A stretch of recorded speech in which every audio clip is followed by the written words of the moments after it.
Bonjour à tous et à toutes, bienvenue sur ma chaîne Code en Java. Aujourd'hui, nous allons voir comment optimiser radicalement l'accès à votre base de données en Java. Donc pour cela, créer une nouvelle connexion à chaque requête SQL est extrêmement coûteux en ressources. Donc pour résoudre ce problème, nous allons coder ensemble une classe utilitaire que je vais appeler dbPoolConnection. Donc l'objectif est simple, c'est utiliser un pool de connexion type Ikari CP pour emprunter des connexions déjà prêtes et les rendre après chaque usage au lieu de fermer définitivement. Donc je vais mettre une petite image pour agrémenter ça. Donc lors de la dernière vidéo, j'avais mis en place le singleton DB connexion. Alors ce pattern garantit qu'une seule instance d'un objet de connexion existe dans toute l'application. Cela évite d'ouvrir des connexions partout, mais limite l'application à une seule voie d'accès physique à la base de données. Donc ça peut générer, on verra par la suite, une sorte de goulot d'étranglement. Donc ce que je propose de mettre en place, c'est l'utilitaire DB Pool Connection. Il va aussi utiliser le pattern Singleton, mais contrairement à DB Connection qui a été réalisé dernièrement, elle ne gère pas une connexion unique, mais un pool de connexions, c'est-à-dire un réservoir de connexions. Donc on va voir comment mettre ceci en place. Donc là, justement, pour revenir à ce que je disais tout à l'heure, on va voir les problèmes liés entre ces deux méthodes d'accès à la base de données. Donc le singleton DB connexion, si par exemple plusieurs utilisateurs, par exemple une cinquantaine, tentent d'accéder à la base simultanément, bah, ils doivent attendre que la connexion se libère pour passer l'un après l'autre. Donc cela va créer un goulot d'étranglement et c'est un gros problème sur la fluidité du site. Par contre, le pool de connexion, elle va permettre d'exécuter en parallèle plusieurs connexions. Pour comment ça va se faire? Ben, le pool va distribuer des connexions différentes aux utilisateurs concurrents. Donc, si par exemple je configure mon pool pour avoir une taille maximale de 10, alors jusqu'à 10 utilisateurs pourront travailler simultanément sur une connexion physique différente. Donc c'est ce qu'on va essayer de mettre en œuvre dans le code aujourd'hui. Donc on va préparer l'environnement. Donc je retourne sur Eclipse. Voilà. Je vais peut-être agrandir la taille d'écran.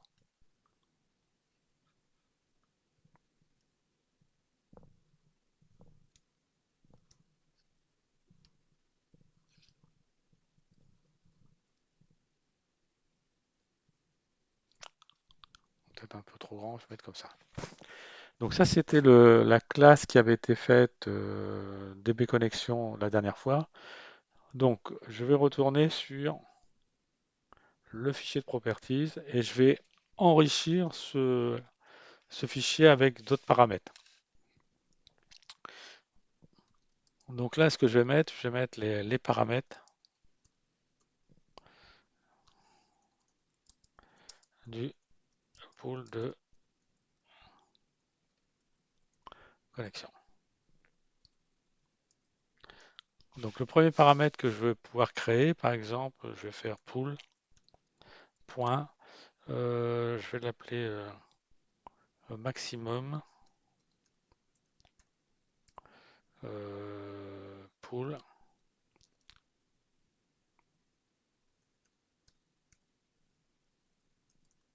size.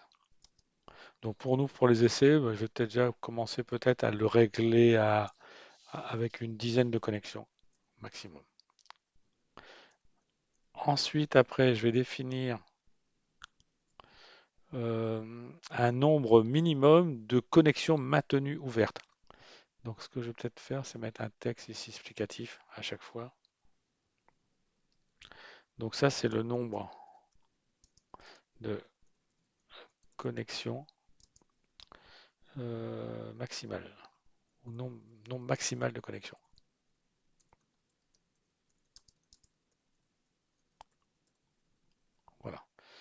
Ensuite, je vais rajouter donc un autre champ.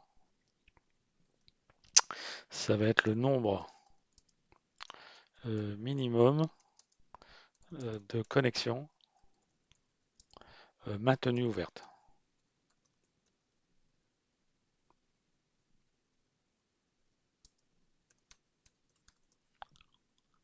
Voilà.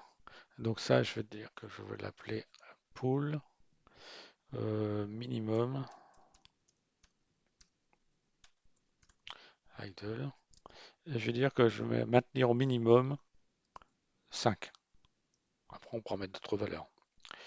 Ensuite, après, je vais rajouter un autre paramètre qui va être le temps d'attente avant d'obtenir une connexion. Parce que si j'ai 10 personnes qui sont connectées en simultané, une onzième doit arrive, c'est combien de temps on va avant d'obtenir une connexion. Donc temps d'attente avant d'obtenir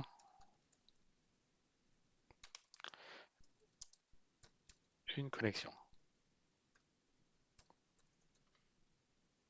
Et donc ça, je vais l'appeler pool. Je vais l'appeler connexion timeout. Et donc là, je vais mettre, on va dire, 300 millisecondes. Allez, 1, 2, 3, 4. Voilà.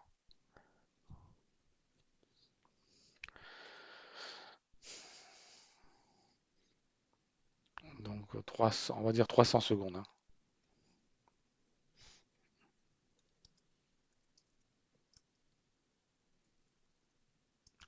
300 secondes. Donc ça fait à peu près 5 minutes, hein. Voilà, ça fait 5 minutes. Ensuite, après, je vais rajouter euh, durée avant qu'une connexion inutilisée soit fermée. Donc ça, c'est le timeout.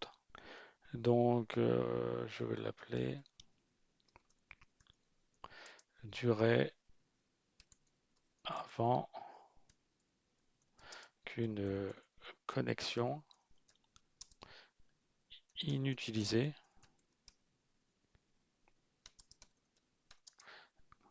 soit fermée. Donc je vais l'appeler pool.idle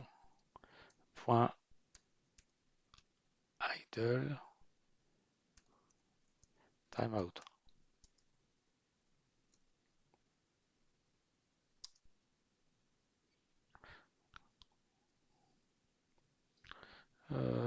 Donc ça, je peux mettre par exemple, euh, je vais mettre 30 secondes. Voilà. Ensuite, il est possible que j'ai besoin d'avoir un autre paramètre. Donc, l'autre paramètre que je vais mettre, c'est la durée maximale d'existence d'une connexion. Et après ce délai, Ikari CP la remplacera automatiquement. Donc, la durée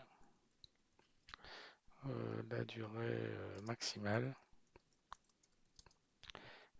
d'existence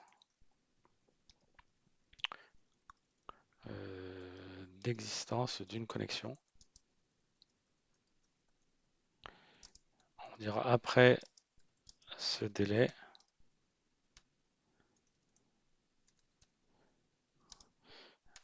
donc Ikari CP la remplace automatiquement.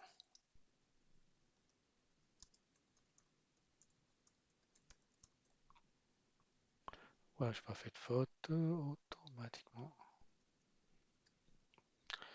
Voilà, donc je vais appeler ça. Je vais appeler ça donc pool. point maximum lifetime. Et on va mettre 180 secondes. Allez,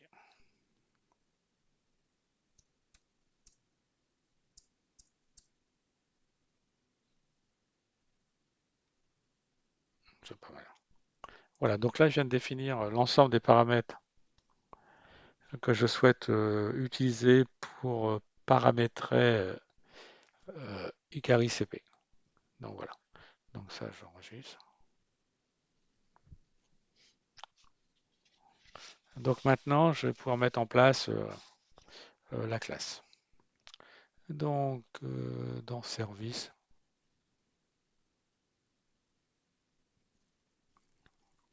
classe. Donc, je vais l'appeler DB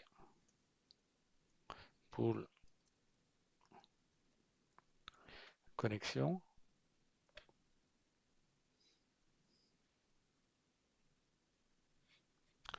Voilà. Alors, pour que ça puisse fonctionner, je vais devoir ajouter des packages. Alors, comme je n'utilise pas Maven, je ne mets pas de dépendance, je vais rajouter les packages directement dans librairie. Je vais ajouter mes classes que j'ai besoin. Alors, je vais avoir besoin. Donc ça, j'ai dû les mettre sur le bureau. Sur le bureau, je les ai mis. Voilà. Euh, donc, j'ai besoin de celui-ci et tout ce qui est SL4J pour tout ce qui est les logs. Donc ça, je copie et je dépose à cet endroit. Voilà, donc maintenant que j'ai mes bibliothèques, je vais pouvoir travailler là-dessus. Donc ce que je vais définir, comme c'est un singleton, singleton, donc on utilise le même principe, private statique. Et donc ce que je vais récupérer, c'est un objet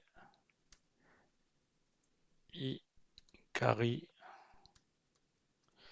CP, donc iCarry data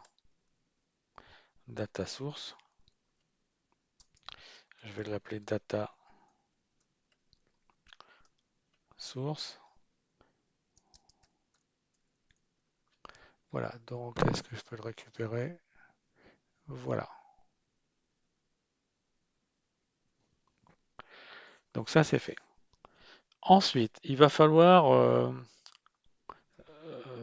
c'est-à-dire faire en sorte que l'initialisation de toute cette configuration se fasse lors du chargement de cette classe dans la JVM et que ce soit réalisé qu'une seule fois. Donc pour cela, je vais mettre en place un bloc statique. Donc je vais mettre un bloc statique.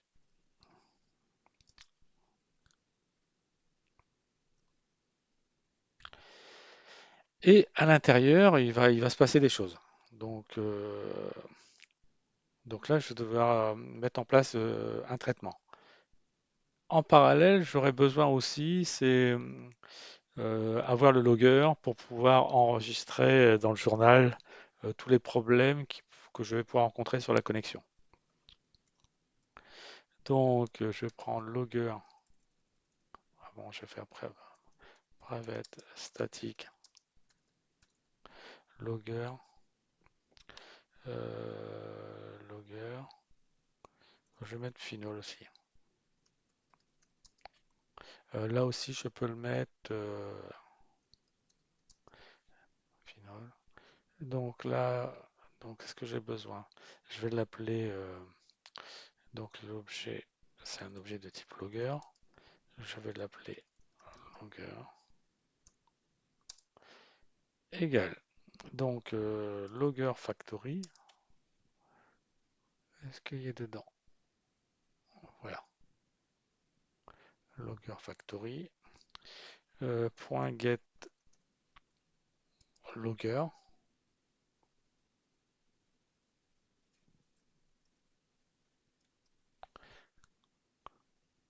Voilà, getLogger factory, ou non, je vais prendre getLogger.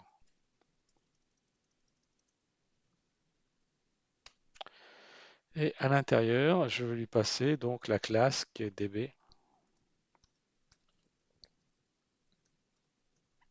connexion.classe.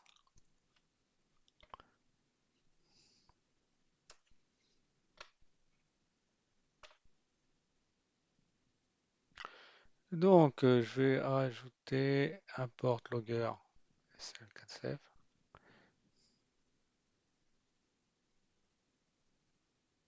Ah, il y a un élan trop.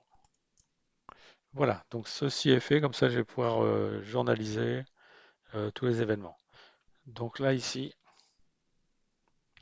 il faut que je crée donc quelque chose pour initialiser. Donc pour l'instant, je laisse ça en stand-by. Parce que j'ai pas encore le code. C'est parti. Donc, euh, qu'est-ce qu'on peut mettre d'autre dedans? Quoi qu'il arrive, comme on a affaire à un singleton, on va faire en sorte que le constructeur soit private.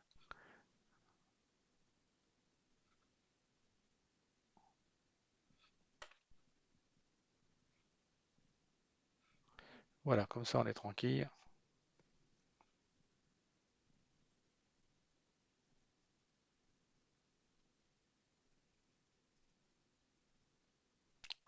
Voilà.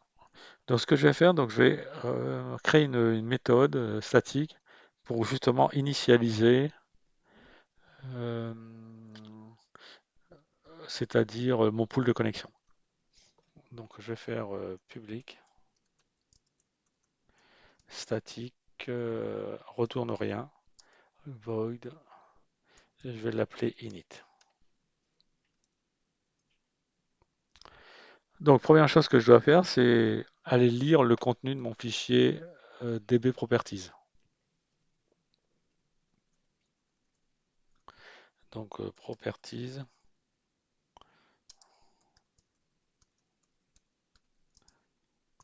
égale new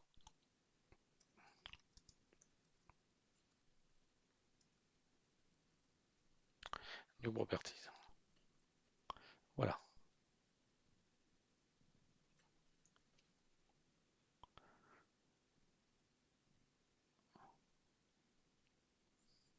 Donc ça c'est fait. Ensuite, il va falloir donc que je lise le contenu de ce fichier. Donc, dans un premier temps, je vais faire comme ça. Input stream. On va l'appeler input. Égale db connexion.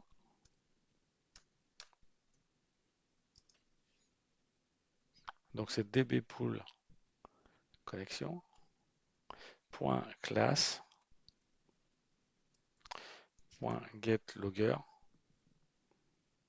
Class loader. Class loader. Get class loader. Là.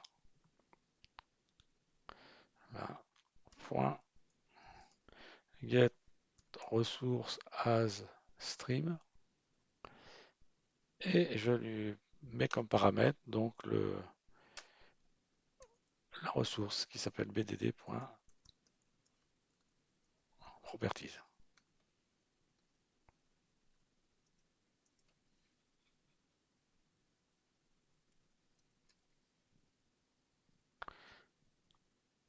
Donc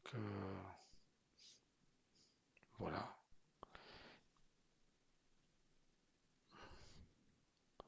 Alors ce que je peux faire, c'est sécuriser, c'est faire en sorte que s'il y a un problème, si j'ai un problème à cet endroit, que j'ai une levée d'exception.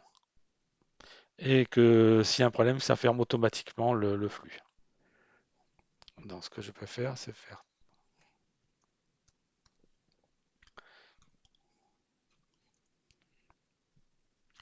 Voilà. Je vais faire comme ça. Et à cet endroit, on va dire if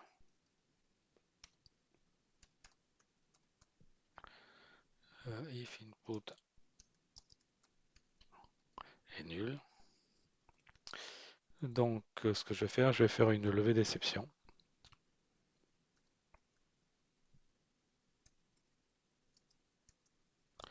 New IO exception.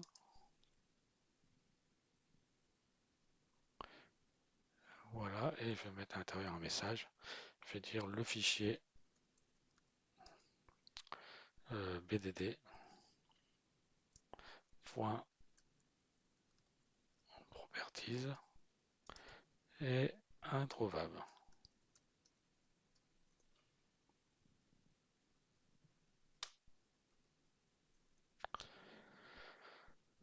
Voilà, donc là,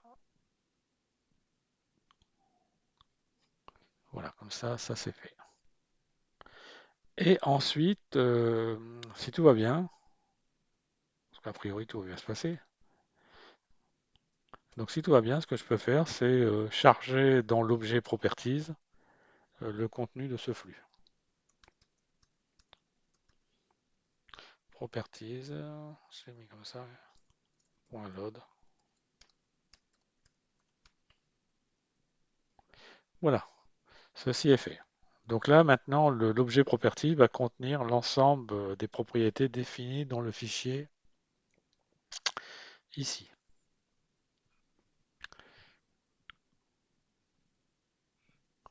Euh, je vais mettre comme ça.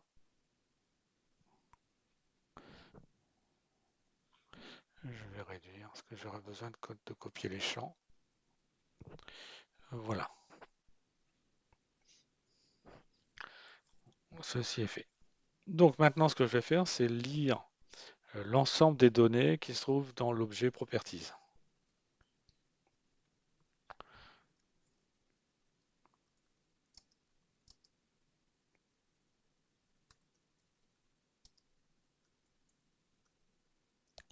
Donc contenu,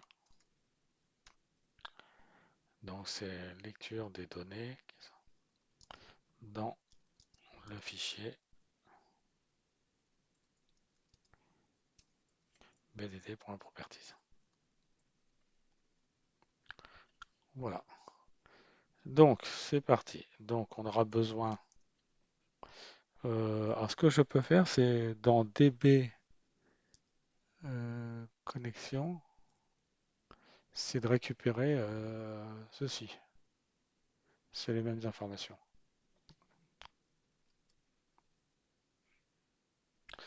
Je gagne du temps. Voilà, donc ça c'est récupéré. Et donc maintenant, ce que je dois faire, ce sont, euh, on va mettre les paramètres du pool.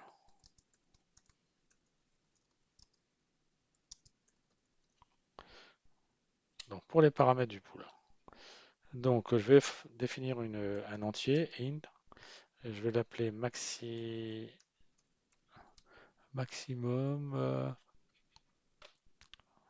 Je vais l'appeler comme ça.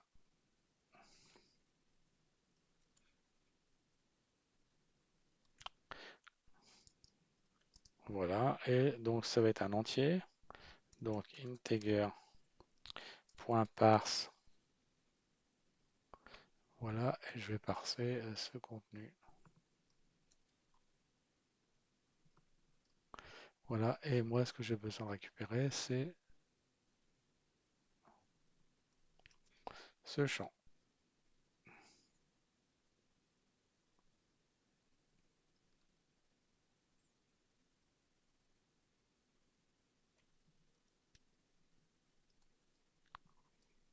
Voilà, ensuite après je vais devoir fabriquer un autre champ qui est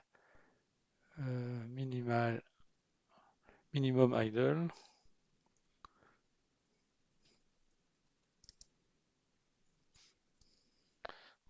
Donc je récupère tout ça. Et donc là, voilà.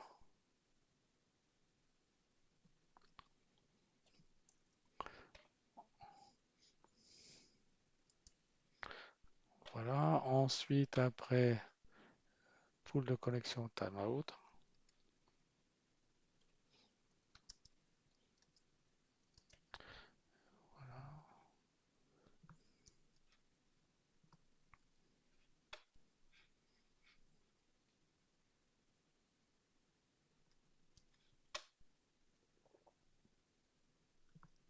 Là, c'est que du copier-coller, hein. Il n'y a rien d'extraordinaire.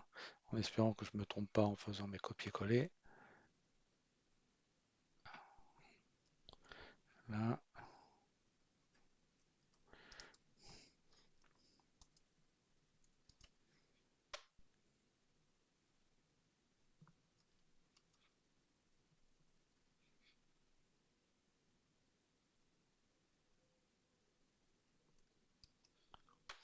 voilà.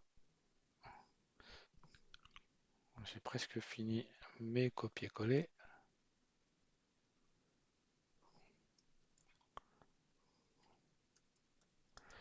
Int égale. Donc là, ici, je prends ce paquet-là.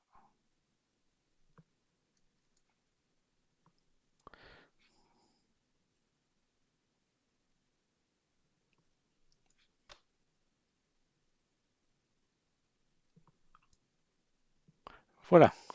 Donc là, je viens de récupérer tous les paramètres. Donc ce que je vais faire, je vais donc créer maintenant un objet de configuration de Ikari config.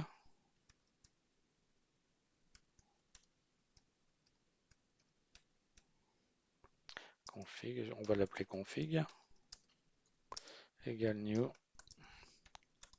Ikari.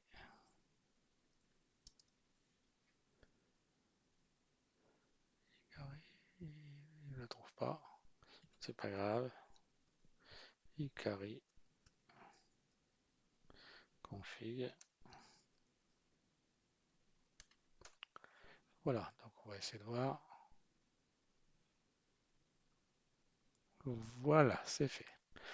Donc maintenant, ce qu'on doit faire, c'est passer tous les paramètres dans cette configuration. Donc, donc là, on va avoir les paramètres de connexion.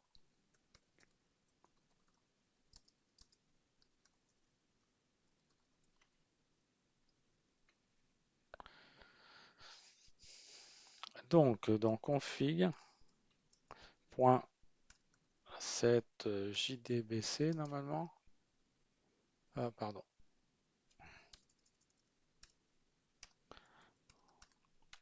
Alors, le JDBC URL. Donc là, je récupère l'URL.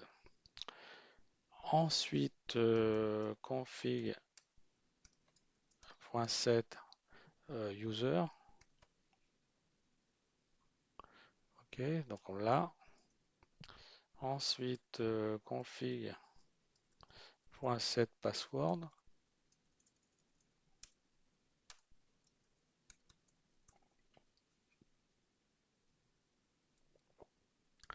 Voilà. Et ensuite, après, on a le driver.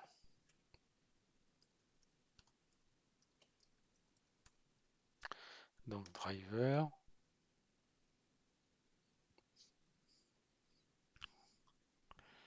Voilà.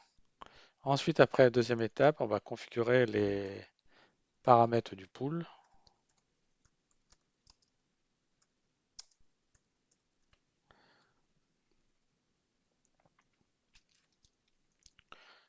Donc, config.set maximum pool size. Et donc, je prends pool size. Ensuite, config.set, on va faire le minimum. Donc, minimum idle.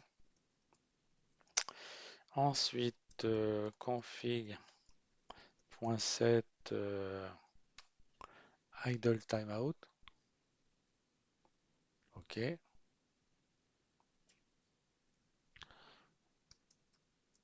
Config.set max lifetime. Voilà. Combien j'ai de paramètres?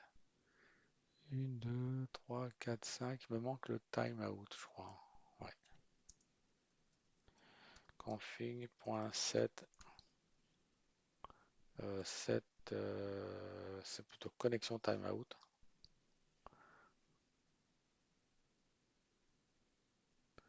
Voilà, connexion.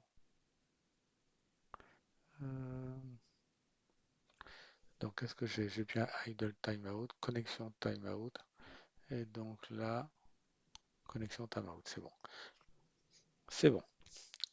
Ensuite, après, on va donner un nom à ce pool pour justement concernant le journal log. Donc, config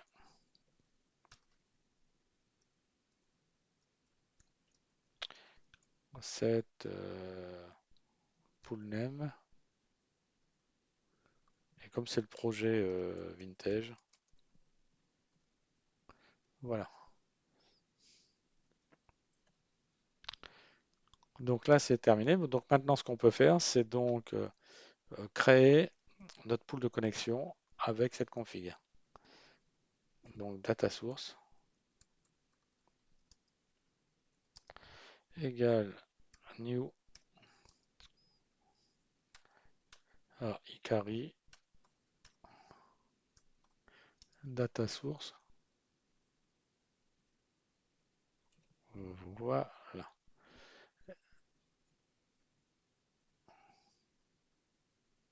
Alors, pour l'instant, il me dit il faut retirer.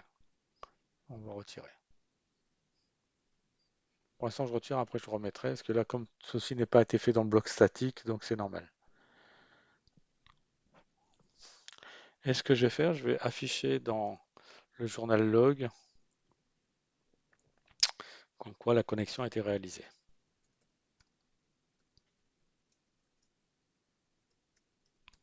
Donc on va passer en tant qu'info, on va dire pool de connexion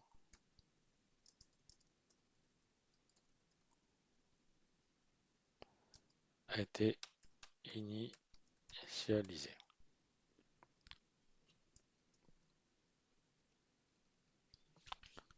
Voilà. Donc ceci étant réalisé. Oh, peut-être mettre un peu d'espace. Donc voici tous les paramètres. Il y a un petit peu plus de paramètres que dans le pattern Singleton mis en œuvre la dernière fois. On a un petit peu plus de paramètres.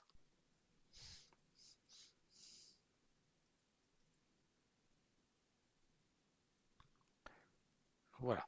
Donc maintenant, ben, comme pour le tout Singleton, il faut qu'on récupère l'instance. Donc public statique, on va récupérer une connexion. Alors connexion, je vais l'appeler get connexion.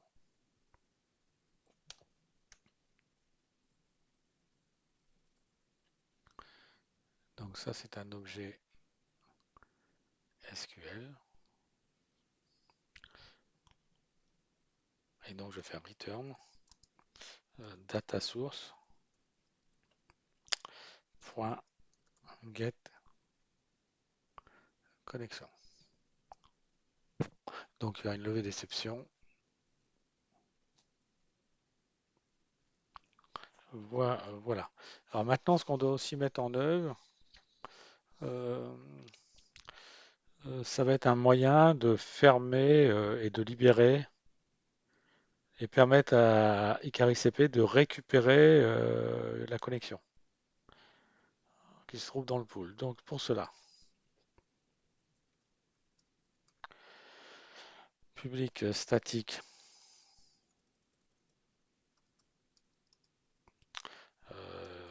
void, on va l'appeler shutdown.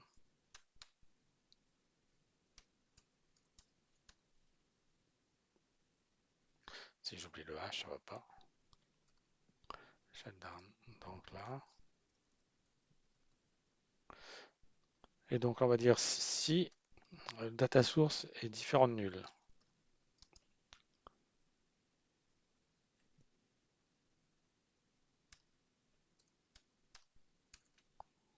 Alors, ce qu'on peut faire, on peut faire data source, on peut le fermer. Data source, point. Il y a une méthode pour fermer. Voilà. Donc ceci étant fait, donc maintenant ce qu'on peut faire, c'est retourner dans ce bloc ici, init. Qu'est-ce que je vais pouvoir mettre dedans? Donc déjà d'entrée, on peut lui dire de lancer init. Donc on peut lancer. Mais il est possible qu'on a un problème dans la résolution, il y a une exception. Donc nous, ce qu'on peut faire ici, c'est lui dire try.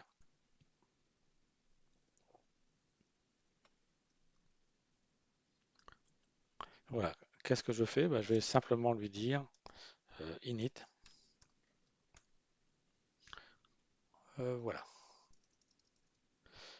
Et ensuite, après, on va récupérer des exceptions. Alors, il est possible que on peut avoir la classe n'a pas été trouvée lors de l'initialisation. Alors, normalement, ça doit s'appeler no class, no class def found error. Je crois que ça doit être, je vais prendre, c'est ça, ouais. Donc, si on a ceci, ben, je vais envoyer euh, dans le journal log. Et donc, ça sera error. Et on va dire classe introuvable. Classe introuvable, ouais, c'est bien. Lors de l'initialisation du pool de connexion. Et on lui met l'information, cette erreur-là. Et ensuite, en même temps, on fait la levée.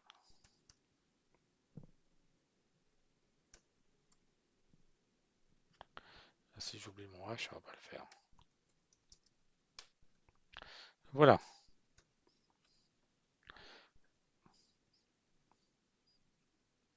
Ensuite, après, je peux avoir une autre, je peux avoir exception.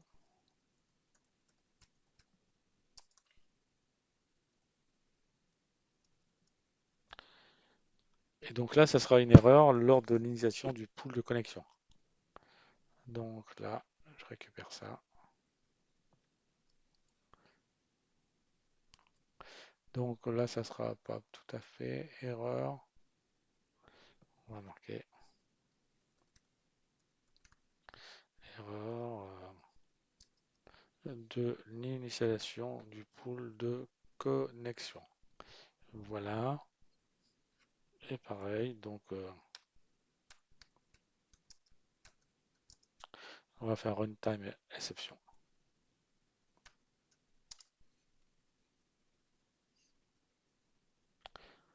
Et je lui passe comme paramètre petit e. Voilà. Normalement, euh, ceci doit être fini. Est-ce que le...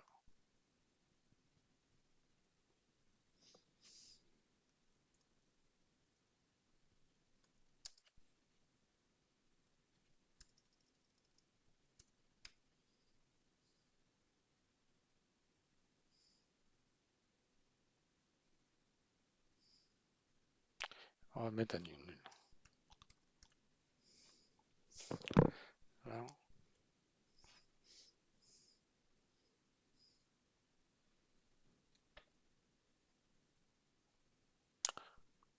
Donc là, le final, il n'en veut pas, tant pis.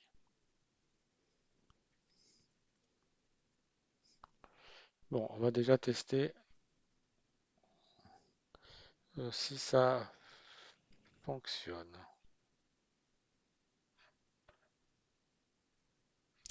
Donc pour ça fonctionne, ce que je vais faire, je vais mettre en place une classe de test. Test ici. Euh,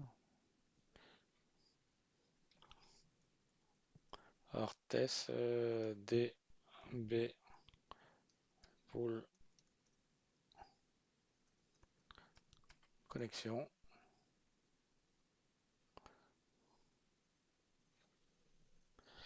Voilà.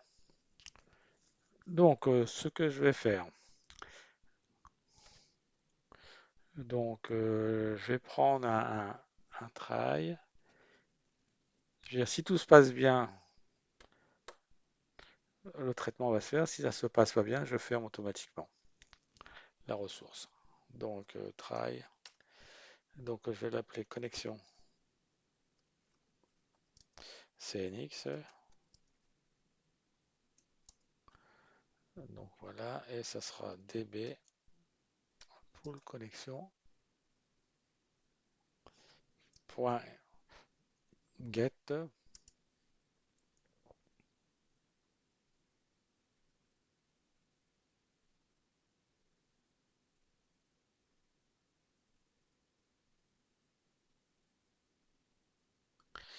Donc c'est db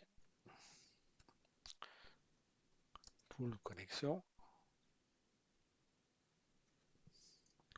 point get connexion. Voilà.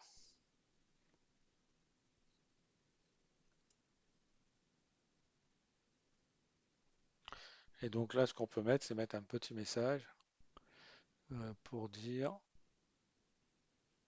je mettrai après le catch. Donc là, ici, je vais dire un message pour dire, on a obtenu la connexion. Et on peut mettre le nom de l'objet.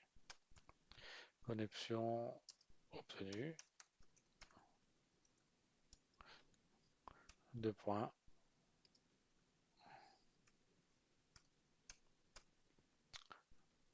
Voilà, c'est unique. Sinon, on fait la levée d'exception. Voilà, on affiche, donc ça c'est fait. Et quand tout sera terminé, ce qu'on peut faire, c'est fermer la connexion.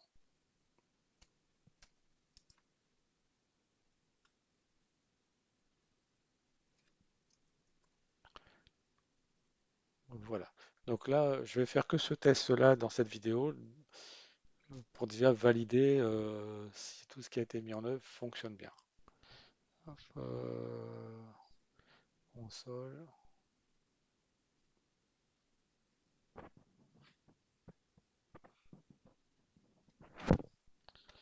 voilà.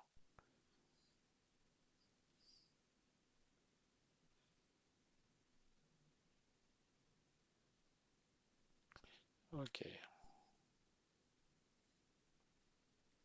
Ah, je ne relance pas dans le serveur, je vais lancer dans l'application, hein.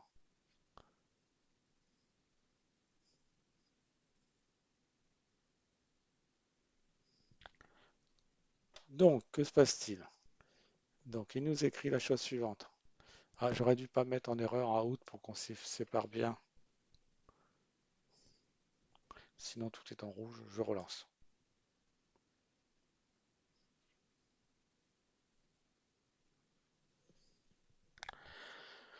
Donc, là, ici, on a comme information, le pool a été démarré. Il a récupéré, voici le nom de l'objet. Le démarrage s'est bien passé. Et l'initialisation s'est réellement bien déroulée. Et voici l'objet de connexion que j'ai récupéré. Voilà. Donc ça fonctionne. Alors, je vais peut-être mettre des pannes pour vérifier si les levées d'exception fonctionnent.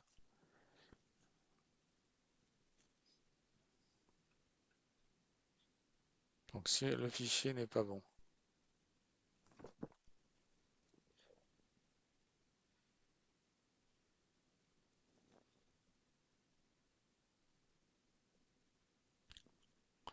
Donc erreur initialisation du pool de connexion. Donc c'est très bien. Donc ça veut dire qu'on est là à cet endroit. Donc là à cet endroit. Puis ensuite après on a tout le cheminement. Le fichier BDD Properties est introuvable. Donc c'est cohérent. Donc on va mettre maintenant ceci euh, dans BDD.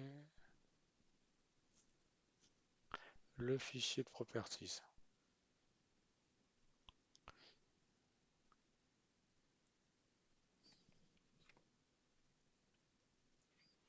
Une erreur ici, pourquoi pas, on va voir.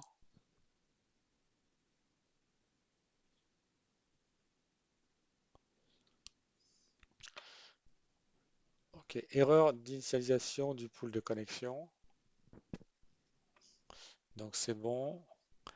Euh, donc là, tout s'est bien arrêté au bon endroit. Donc erreur initialisation du pool. Et, et erreur dans le chargement du driver. Et on voit tout de suite là, c'est l'erreur, elle est là. Donc on peut tout de suite la réparer.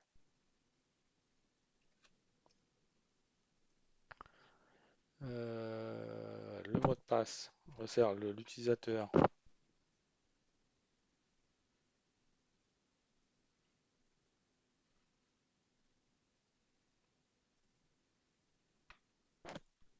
Accès refusé. Voilà, donc on a erreur dans l'initialisation du pool. Donc c'est bon. Voilà.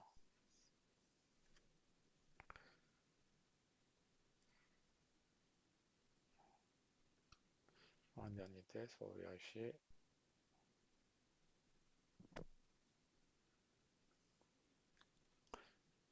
Toujours pareil, donc c'est très bon. Et donc là, il nous précise bien la base de données est inconnue. Donc c'est bon. On a suffisamment d'éléments. Et donc je pense que c'est assez solide comme classe pour réaliser un pool de connexion. Voilà.